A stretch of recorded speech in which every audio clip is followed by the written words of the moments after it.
विराजपुर नामक गांव में रॉकी नाम का एक चोर हुआ करता था। वो बहुत बड़ा निकम्मा था और कंजूस भी था। छोटे मोटे सारे चीजें चोरिया करता था।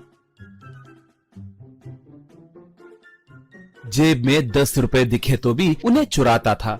थोड़े दिनों के बाद राखी अपने दोस्त जित्तू से जाकर मिला। जित्तू से राखी, यार मुझे एक अद्भुत उपाय सुझा है। वो ये है कि टी के टपरियों के पास, कोल्ड ड्रिंक के दुकानों के पास, टिफिन के ठेलों के पास बाहर फोन पे गूगल पे करने के लिए क्यूआर कोड स्कैनर सकते हैं ना, उनके ऊपर हमारे बैंक अकाउंट के क्यूआर कोड ले जाकर चिपकाए तो क्या होगा जानते हो? कहा। बाप रे, अगर पकड़े गए तो? रॉकी, देखो दूसरे राज्यों में थोड़े नकली अकाउंट खोलेंगे, उसके बाद उस बैंक के कर्मचारी के नाम पे थोड़े क्यूआर स्कैनर कोड छपवाएंगे, उन्हें जो भी दुकान दिखे वहाँ पर छिपका देंगे। सिर्फ एक जगह ही नहीं, हो सके तो पूरे देश में छिपका देंगे। 100-200 रुपए ही जाएंगे ना, कोई उनकी ज्यादा परवाह नहीं करेगा। अगर ये वर्कआउट हुआ तो हमारी किस्मत बदल जाएगी, हमारे पास पैसा ही पैसा होगा। कहा। जित्तू तब, वाह, मेरी जिंदगी में कभी भी इतना लालची आइडिया मैंने नहीं सुना, मगर पैसे भी ज्यादा मिलते हैं ना, मेरे लिए ओके है। कहा।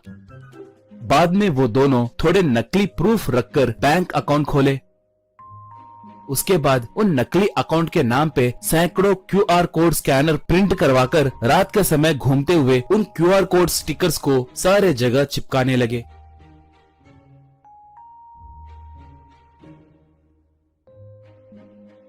उसके बाद सुबह सुबह उन दुकानों के पास जाकर जैसे उन्हें कुछ पता न हो वैसे खड़ा हो जाते थे। दुकान को आकर टी पिए लोग, टिफिन खाए लोग उस क्यूआर कोड स्कैनर को पैसे पेमेंट करते। दुकान वाले उसके अकाउंट में पैसे नहीं गिरे कहकर बोलते तो दोनों झगड़ने लगते। ये देखकर रॉकी जित्तू खूब हंसने लगते।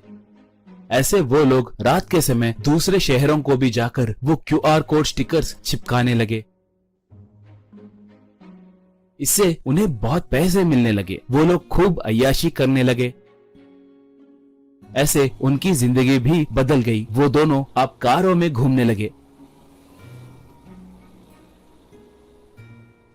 ऐसे थोड़े दिन बीतने के बाद एक बार बैंक मैनेजर उस इलाके के इंस्पेक्टर सत्या को अपने बैंक को बुलाया। उसके बाद उन क्यूआर कोड स्कैनर स्कैम के बारे में पूरी बात बताया। सत्या से मैनेजर, सर, आपको बुलाने का एक खास कारण है। आजकल इस तरह के केस बहुत ज्यादा हो रहे हैं। एक और मजे की बात बताऊं, इसमें के एक बैंक अकाउंट पे आपका भी फोटो है सर। कहते ही सत्या शॉक हो गया। मैनेजर तब, अगर हम इस समस्या को सॉल्व नहीं किए तो पुलिस वाले और बैंक कर्मचारी दोनों संकट में गिर जाएंगे सर। सोशल मीडिया में लोग हमें बहुत खरी खोटी सुनाएंगे। कहा। सत्या तब, सर आप अपना काम कीजिए और हम हमारा काम करेंगे। किसी भी हालत में उन्हें नहीं छोड़ना चाहिए कहकर चला गया।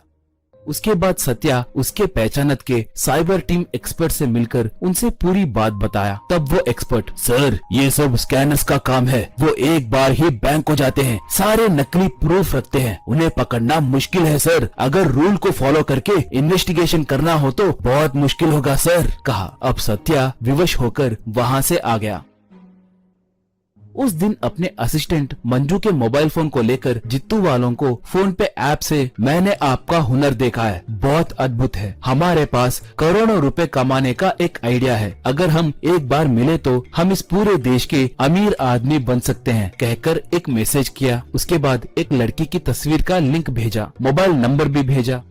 जित्तू एक कॉफी के दुकान में मैसेज को देखकर रॉकी से ये बात बताया। रॉकी तब, यार संभल कर रहना, कभी कभी ये पुलिस वालों का जाल भी हो सकता है। कहा। तो वो क्या करना है कहकर सोचने लगे।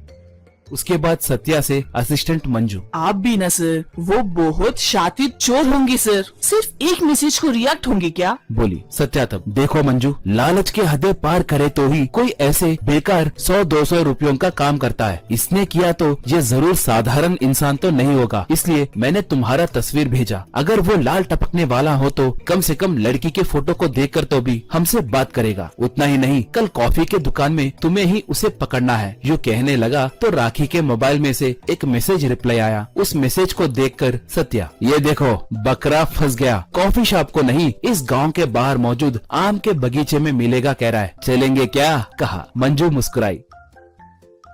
अगले दिन प्लान के मुताबिक मंजू जाकर आम के बगीचे में इंतजार करने लगी। वहाँ पर जित्तू और रॉकी एक कीमती कार में आए। मंजू को देखकर वो दोनों बहुत खुश होने लगे। उन दोनों को देखकर मंजू एक रिवॉल्वर निकालकर निशाना साधी। बस वो दोनों एकदम से दंग हो गए। पुलिस वाले उन्हें घेर कर अरेस्ट करके ले गए और खूब मारे।